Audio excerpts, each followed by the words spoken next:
நம்ம தேவி இருந்துட்டு இப்போ ரொம்பவே ஃபீல் பண்ணிட்டு உட்காந்துட்டு இருக்காங்க. ஏன் அப்படின்னு பார்த்தீங்கன்னா, இத்தனை நாளாக ஏதோ தன்னோட குழந்தைக்காக வாழ்ந்துடலாம் அப்படிங்கிற மாதிரி நினச்சிட்டு இருந்தாங்க. ஆனால் இப்போ வந்து நம்ம அன்பு தன்னோட தம்பி இருக்காங்க இல்லையா, அவங்க வந்து இப்போ என்ன சொல்லும்போது ரொம்ப வந்து இப்போ என்ன ஃபீல் பண்ணுறாங்க. ஏன்னா எப்படி இருந்தாலும் இப்படியே வாழ்க்கை போயிட போகிறது கிடையாது. தேவியோட வாழ்க்கை, ஒருத்தியோட வாழ்க்கை மட்டும் இப்படி வந்து இப்போ என்ன போயிட்டுருக்கு, சீக்கிரமாக விக்னேஷ் கூட எப்படியாச்சும் சேர்த்து வைக்கணும் அப்படின்ற மாதிரி வந்து பேசிகிட்டு இருக்கும்போது அது எல்லாத்தையுமே கேட்டு நம்ம தேவி ரொம்பவே வந்து இப்போ என்ன அதிர்ச்சியாக ஆரம்பிச்சுறாங்க.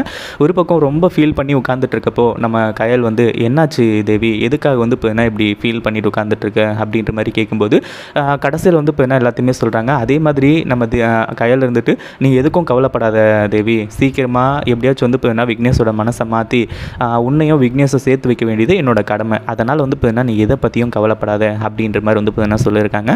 இதை பற்றி நீங்கள் என்ன நினைக்கிறீங்க? இந்த வீடியோ பிடிச்சிருந்தா லைக் பண்ணுங்கள், ஷேர் பண்ணுங்கள். இப்போ தான் நம்ம சேனலுக்கு ஃபர்ஸ்ட் டைம் வரீங்க அப்படின்னா கீழே இருக்க சப்ஸ்கிரைப் பட்டனை ப்ரெஸ் பண்ணிக்கோங்க.